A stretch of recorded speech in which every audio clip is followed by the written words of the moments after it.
bersyukur. Lihat orang yang di atas supaya kamu semangat. Itu begitu tuh. Wah, dia mimpi, alhamdulillah. Semoga aku juga bisa punya. Nah, itu tuh. Jangan ditambah kredit. Lihat orang foto depan Ka'bah, astagfirullah, riak, Allah, sebut-sebut. Jangan begitu. Ya Allah, semoga aku juga bisa di sana. Komentar, Mbak, Mas, Jen, Tante Singa, doakan aku di sana ya, biar aku bisa berangkat. Halo? Gak usah pakai dalil mau komentari. Riak itu adalah susahnya. Nah, ini kita bicara tentang riak. Rasulullah Sallallahu Alaihi Wasallam bersabda, Inna akhwafa ma akhafu alaikum as-sirku al-azhar. Apa kata Nabi? Sesungguhnya aku paling khawatir atas kalian adalah syirik kecil. Qalu wa ma syirkul asghar ya Rasulullah. Ya, lalu sahabat bertanya, apa syirik kecil itu ya Rasulullah? Ya. Qala, lalu Nabi menjawab, ar-riya'u, riya, pamer dalam beramal. Riya itu berasal dari kata ro'a. Ro'a itu artinya menampakkan. Nah, pertanyaan, boleh nggak kita menampakkan? Boleh. Yang jadi masalah itu menampakkan itu ada embel-embelnya. Nah, ya, nanti kita lihat Imam Ghazali bilang apa. Riya itu syahwatul khafiyah, syahwat yang tersembunyi. Ya, karena pelakunya merasa sedang beribadah, padahal sedang mencari perhatian makhluk. Nah, itu ya Imam Ghazali dalam yang berbudi. Jadi apa? Syahwatul khafiyah, syahwat yang tersembunyi. Sayyidina Ali bin Abi Thalib mengatakan orang yang riya itu punya 3 ciri. Nah, ini Bapak Ibu, biar kita tahu bersama-sama. 3 ciri orang riya. 1, malas saat sendirian, rajin saat di depan orang banyak. Nah, gitu ya. Apa maksudnya? Jadi orang ini kalau sendirian malas, rajin di depan orang banyak, dan menambah amal jika dipuji, serta mengurangi jika dicela. Nah, itu begitu. Itu cirinya. Jadi kalau tidak masuk ciri ini, ya Bro Ali bin Abi Thalib tidak termasuk riya. Jenengan ngaji, Masya Allah, karena suaranya ngebas sampai kedengaran di luar. Ada orang, nggak ada orang lewat, ngajinya lama dan nadanya sama. Tapi kalau sebaliknya, ketika nggak ada orang lewat, suaranya kecil. Pas orangnya, alhamdulillah, itu namanya iya. Sholat, kekencengan bu suaranya. Kekencengan, agak dulu. Enggak, mantap kok. Ketika sholat sendiri, sholat zuhur 2 menit 4 rakaat. Tapi ketika banyak orang, ada orang 4 rakaat 10 menit. Nah, itu ciri-ciri riya. Menurut Ali bin Abi Thalib. Nah, ya. Jadi halus sekali dia. Ya. Kita lihat nih fenomena yang terjadi sekarang ini, di mana orang suka buat konten, betul? Ya. Buat konten bantuan kepada orang miskin dengan menonjolkan wajah pemberi. Demi apa? Engagement, keterlibatan penonton adalah ujian berat bagi kita untuk keikhlasan. Boleh nggak sih buat konten itu? Boleh, boleh, nggak masalah, nggak masalah. Karena dalam surat Al-Baqarah dikatakan, ya, a'udzubillahi minasyaitonirrajim, in tubdus shadaqati fa ni'mahi wa inna tukhfuha wa tu'tuha. Jadi jika kamu menampakkan sedekahmu, maka itu adalah baik sekali. Dan jika kamu menyembunyikannya dan kamu berikan kepada orang-orang fakir, maka memberikan itu lebih baik bagimu. Fa huwa khairul lakum. Ya. Jadi kalau kita itu menyembunyikannya atau menampakkannya, memberikan kepada al-fuqara, fa huwa khairul lakum. Ya. Jadi kalau kamu tampakkan boleh, kamu sembunyikan boleh. Namun kalau kamu sembunyikan, itu baik sekali. Ya. Itu. Maka mana yang kita pilih? Oh, silakan, mana yang sudah bisa.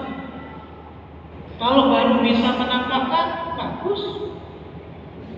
Sembunyi lebih bagus. Enggak masalah. Tapi apa yang menjadi patokannya? Patokannya itu apa yang menjadi patokannya? Patokannya itu adalah keikhlasannya. Dan siapa yang tahu ikhlas atau tidak seseorang? Itu hanya dia dan Allah saja. Kita yang nonton cuman bisa berkomentar.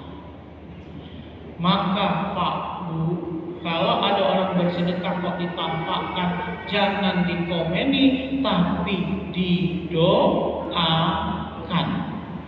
Karena belum tentu dia itu riya.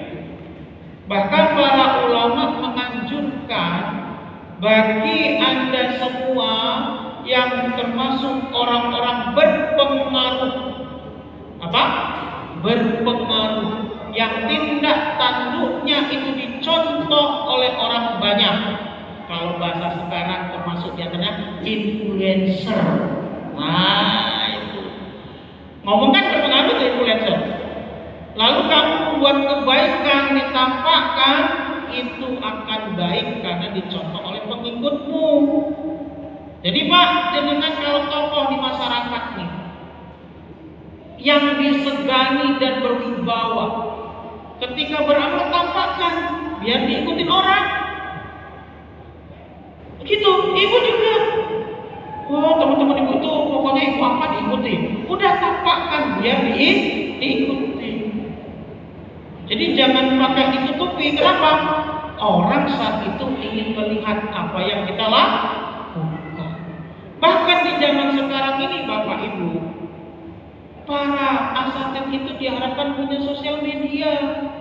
Kenapa? Karena jamaahnya itu banyak jamaah online. Jamaah apa? Jamaah apa? Online. Oh, online. Facebookia. Jamaahnya sosial media. Sekarang anak-anak muda nggak terlalu banyak Pak suka hadir ke sini. Coba lihat yang hadir di sini, banyak anak muda pada tua. Lalu apakah ustaz-ustaz yang punya sosial media itu dianggap riya? Tidak, malah dianjurkan karena zaman sekarang ini harus menampakkan dan membuat banyak konten kebaikan supaya tidak kalah dengan konten-konten yang mengajarkan keburukan. Ustaz-ustaz harus semangat update status tentang berbagi. Jangan hanya menganjurkan sedekah, nggak pernah sedekah. Buat konten sehingga orang mencontoh. Masa kalau dengan influencer?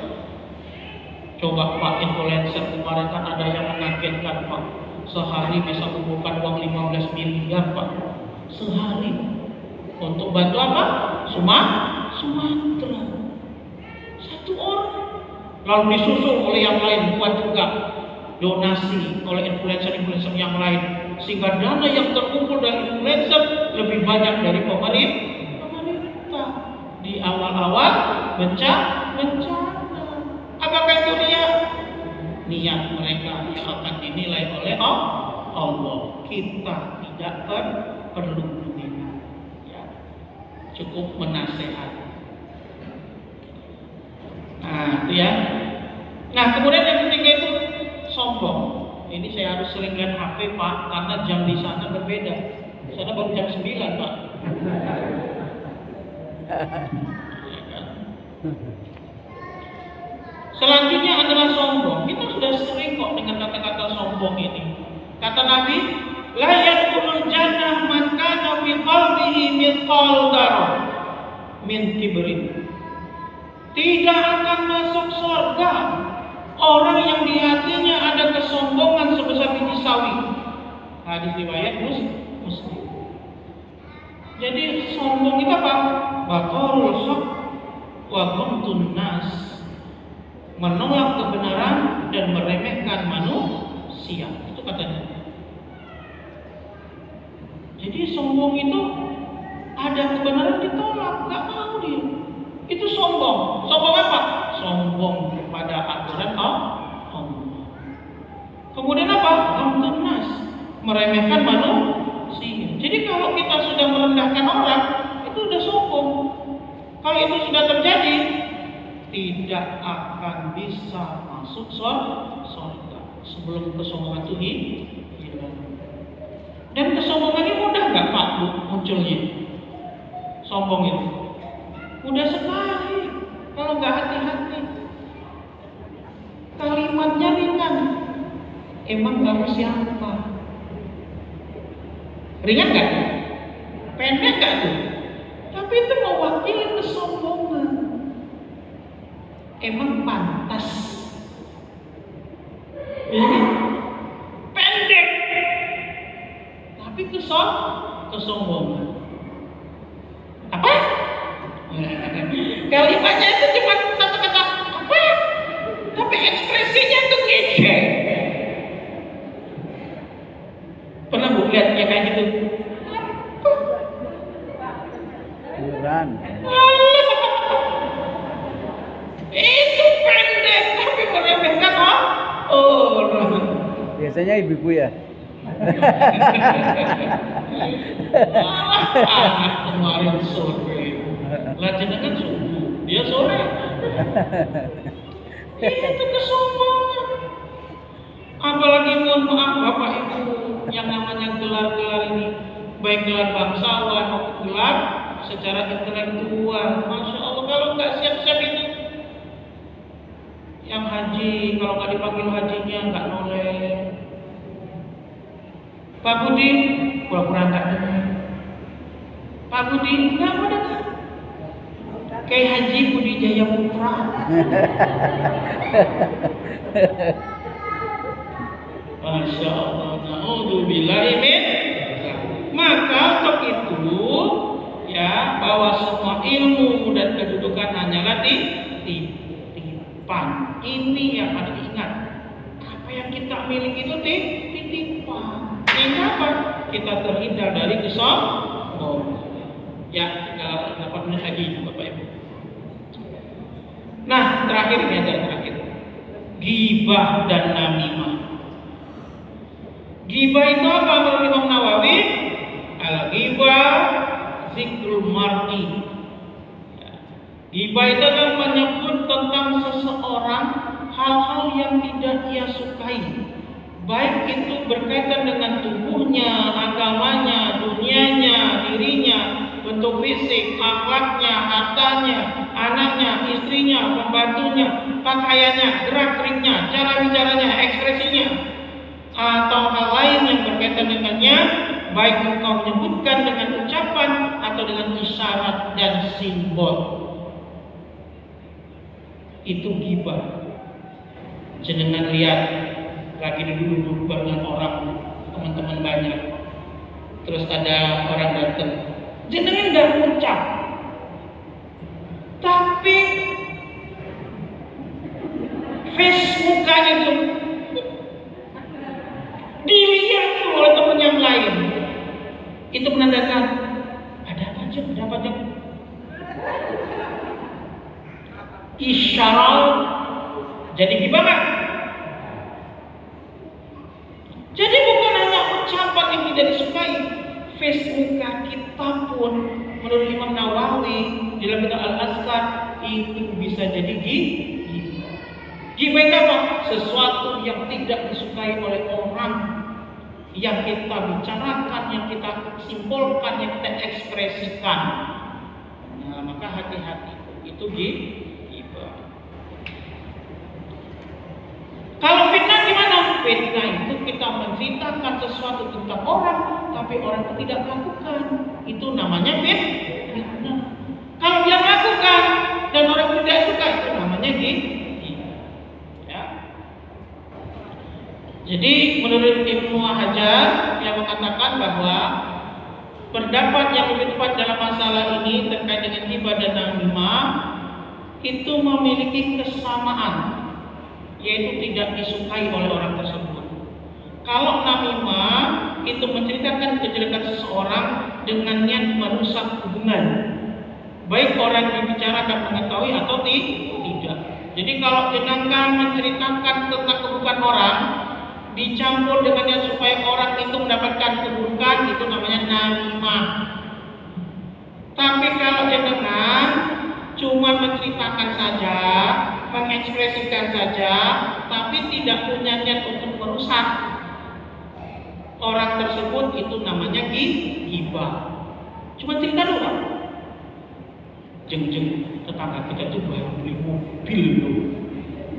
Nggak tahu sih uang dari mana, tapi beli loh. Katanya anaknya di Korea. Itu cuma cerita. Tapi yang dengar, yang dibicarakan nggak seneng, ngapain, bodoh. Itu ghibah. Tapi kalau namimah, keburukan orang itu kita ceritakan supaya orang yang mendengar tadi merasa tidak suka dan berakhir kemudaratan yang didapatkan oleh orang tersebut, itu namanya namimah. Nah, keempat hal ini Bapak Ibu yang banyak terjadi di masyarakat, tanpa kita sadari sifat-sifat ini dapat merusak keimanan kita. Halo? Siapa di sini yang pernah melakukan di antara salah satu dari yang saya sampaikan tadi? Semua kita pernah melakukan, tapi karena tobat sehingga tak tampak di hadapan orang. Betul? Oleh karena itu Bapak Ibu, ngaji itu salah satunya untuk mengingatkan kita. Meskipun materi sering tersampaikan, kadang kita suka lupa. Nah, di sini kita ingat kembali, astagfirullahaladzim, sehingga kita bisa beristighfar. Bisa jadi sekarang kita jadi tokoh tiba juga toh yang melengos itu, yang ngasih tanda kelingan mata ujung itu, jadi tak tahu. Oleh karena itu Bapak Ibu sekalian, menjaga keimanan itu butuh ilmu pengetahuan. Oleh karena itu mari kita senantiasa memperbaiki diri kita dengan memperbanyak ilmu pengetahuan. Rajin-rajinlah datang ngaji, sehingga kita banyak pengetahuan dan kita terhindar dari banyaknya kesalahan. Terima kasih Bapak Ibu sekalian. Selfie, Ustaz. Kenapa? Selfie itu bagaimana? Sering kita ini, saya lagi ngaji, monggo. Ya. Kapan-kapan datang ke sini. Oke, Pak, Bu, saya tadi pagi itu baru update status Instagram saya umroh. Baru pamer foto di cerita WhatsApp, Instagram dan Facebook. Dibilanginnya Ria, Ya kan? Ternyata Pak Bu, saya di-mention oleh murid saya yang sudah lama tidak ketemu. Apa yang dilakukan? Assalamualaikum Ustaz, saya tertarik sekali status Ustaz itu. Saya pengen Ustaz ke sana. Apa yang harus saya lakukan? minta doanya. Coba, ternyata apa yang kita lakukan itu asal niatnya baik akan memberikan dampak Pak. Baik Pak. Coba jenengan ngomong tentang umroh nggak pernah fotonya Pak. Saya umroh begini-gini, asik nggak? Kurang asik Pak. Maka yang segala sesuatu itu niatnya Pak, bukan update statusnya. Meskipun terkadang masa nggak disujud selfie, itu adalah keterlaluan Pak. Nggak apa-apa. Jadi begini Bapak Ibu, selfie, salto, monggo. Tapi yang harus dijaga adalah niat kita. Niatkan supaya orang termotivasi untuk bisa melakukan hal yang sama. Kalau itu kita niatkan, berapa banyak orang yang termotivasi? Iya Pak, sekarang saya sarapannya cuma sama ketela Pak. Saya foto cepet, saya kirim ke status saya. Orang komen, alhamdulillah Ustaz Budi sudah tobat. Sarapannya cuma sama singkong, semoga tetap sehat ya Ustaz. Dapat apa Pak? Doa. Tapi kalau hati saya nggak siap, sakit hati. Maka niatkanlah selfie itu menjadi jalan dakwah kita. Gitu ya Pak ya? Terima kasih Bapak Ibu. Semoga kita masuk surga bersama. Assalamualaikum warahmatullahi wabarakatuh.